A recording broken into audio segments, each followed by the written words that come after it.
Well, so what happens with Abraham? Well, he's at home, and these angels show up.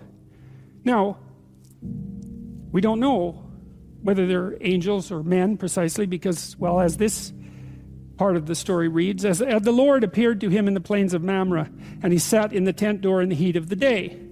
So he's another visionary state by all appearances. And he lifted up his eyes and looked, and lo, 3 men stood by him. There's real ambivalence in the story about the men. Are there 3 men? Are there 3 angels? Are there 2 angels and God? It's all mixed up in the story, so we won't clarify that. We'll leave it ambiguous. And I think the ambiguity is important because you don't know who the stranger is when you encounter him. And it depends on whether you're thinking about it in the normative manner or if you're thinking about it in the transcendent manner. Because with each person that you meet, well, they're just a person. That's one way of thinking about it. And then they're the person that you know, or they're the person as they choose to reveal themselves to you, and people keep themselves shielded. But then they're also something of great metaphysical potential, right? And you might say, well, do you believe that? And I would say, well, yes, you believe it because you expect a lot from people, generally speaking, and are not happy if they betray you. But more importantly, our entire culture is predicated on the idea that each person has an indefinite intrinsic worth. And I'm not talking about self-esteem. I'm talking about something like what would you say it? The implicit presupposition in our legal structure that no matter who you are, even if you're a murderer, even if you're a condemned murderer, that there's something about you that's of transcendent value that has to be respected by the law and by other people, right? And so that's a remark. And you might say, well, you know, do I believe that? And the answer to that is, well, you act it out because you follow the law. And it's not an easy thing to pull out of the law. It's kind of the idea that you have intrinsic natural rights. And you don't pull that out of our law, man, without having the whole thing fall down. And I think the whole idea that you have intrinsic natural rights is predicated on something like the biblical hypothesis that human beings have a logos nature and that we are involved in the speaking forth of being. And as beings who are involved in the speaking forth of being, there's something about us that has to be respected by ourselves in relationship to ourselves, by ourselves in relationship to other people, but even more strangely, by ourselves in relationship to even to criminals, even to vicious criminals. You can't remove that transcendent element. And that to me, that's also a miracle of conceptualization, because who the hell's going to think that up, right? Even the most vicious of murderers has a touch of the transcendent that needs to be respected. Of all the ideas that are unlikely, that's got to top the list. And of course, without that, you have a very barbaric legal system, right? Because no one is protected. As soon as you make a mistake, then you're in the damned and you have no rights whatsoever. And that isn't what happens in the West, which is an absolutely amazing thing. So anyways, Abraham is a master of the stranger. That's one way of thinking about it. He knows what to do when strangers come along, and he opens himself up to them. And I would say he does that. We know he's not a naive guy, Abraham, right? He's no weakling. A couple of stories ago, he took a big army and, went and harassed a bunch of kings and took his nephew back. He's a tough guy. And so if strangers show up and he welcomes them, it's not because he couldn't do otherwise.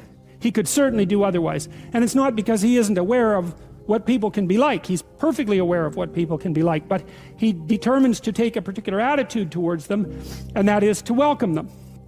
And why would you do that? And I think the answer to that is you hold out your hand in trust to someone and you evoke the best from them if that's there to be given. So it's an act of courage. It's like, it isn't me meeting you exactly. Not exactly. It's more like the transcendent part of me making a gesture that allows the transcendent part of you to step forward. And that happens all the time. It happens all the time in normative discourse. You know this perfectly well, because sometimes you can have a real casual conversation with someone that just goes nowhere, right? It's just shallow as can be. Or now and then you can actually make contact with someone, right? And you're both, I would say, enlightened and ennobled by the conversation. And that's we would call that a deep conversation for some reason, because we made a deep connection. Whatever that means. It means, well, it certainly means that it's not shallow. we're not sure about what these metaphor means, but it means that it reaches deep inside of you. It's something like that. You make direct person-to-person contact, and those sorts of conversations are replenishing. That's the right way to think about it. They genuinely are, and I think that's because they provide you with that bread that's not material bread, and that's the information that you need to thrive and to put yourself together. It does matter how you meet someone, and it does matter how you treat them when you first meet them. And it's amazing. I've learned to do this, at least in partly because I'm a clinical psychologist. I've learned how to talk to people very rapidly.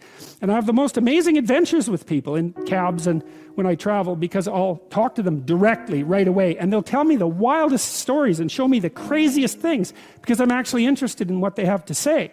And I'm not afraid. Well, I'm somewhat afraid, but I'm not sufficiently afraid to have that stop me. And I'm acting on the presupposition that the person has something of great interest to reveal. And that's a very useful thing to know too, because one of the things that's really cool about people, and you really learn this as a clinical psychologist, is that if you can get people talking, they're so damn interesting you can hardly stand it. You know, because they have these idiosyncratic experiences that are only theirs, right? They're only theirs personally. No one else could tell the story, and that's the kind of stories that you want to hear. And when they tell you those stories, you learn something you didn't know. And so what that means is that you can treat the landscape of strangers as an endless vista of places to learn things you didn't know. And if you know enough so that you're satisfied with your life and everything has ceased to be a tragedy around you, well, then you can be comfortable in your circumscribed domain of totalitarian knowledge, let's say. But if your life is insufficient and you're suffering more than you want to, and everything isn't what it should be, then you need to look where you haven't looked for what you don't have. And then you can look outside beyond you, and then you can make friends with what you don't understand. And that's a huge part of what this story is about. Because what happens is that Abraham welcomes the men, God, angels, and treats them very well, and reaps a tremendous benefit as a consequence. And then, well, then the story reverses, and we end up in Sodom and Gomorrah, where the same angels sojourn, and they're treated terribly, and all hell breaks loose. And so that's what the story's about. It's fundamental. Now there's a sexual impropriety thing going on that I'm also going to delve into, but I don't think that's the critical issue in the story. The critical issue in the story is, how do you act in the face of the stranger? You know, there's a statement in the New Testament. Christ says something like, when you do something to the least of people, you do it to me.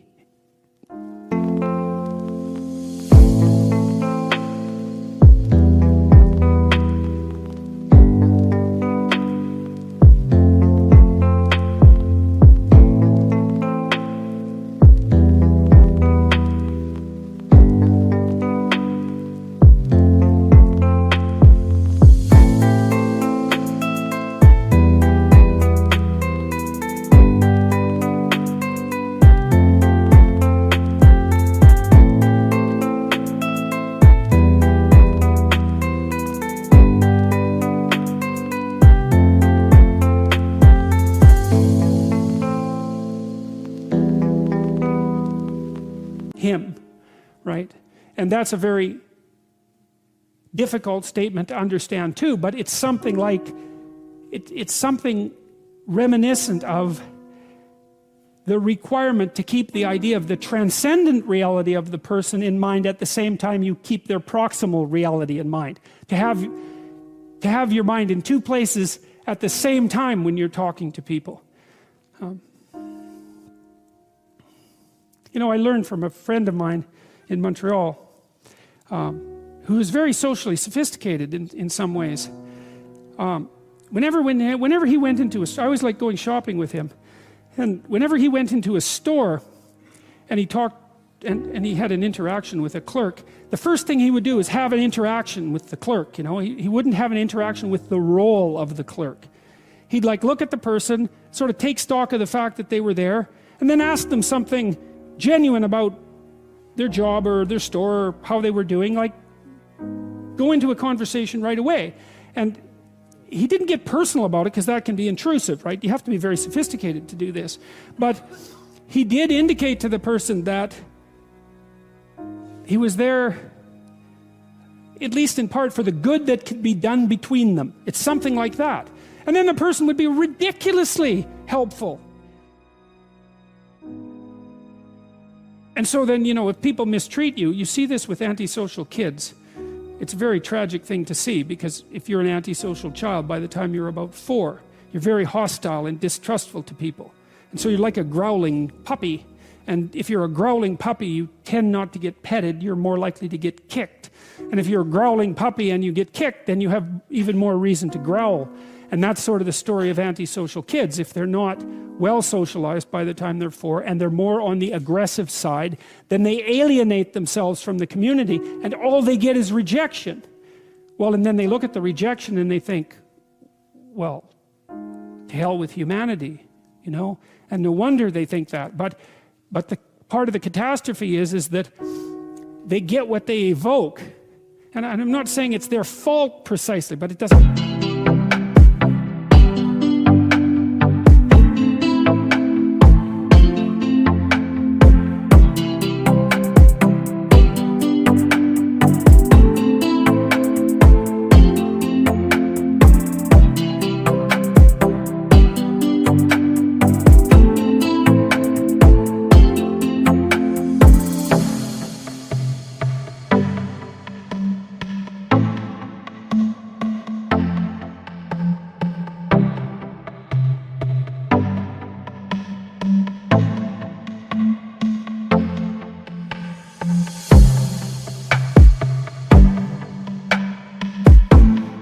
matter.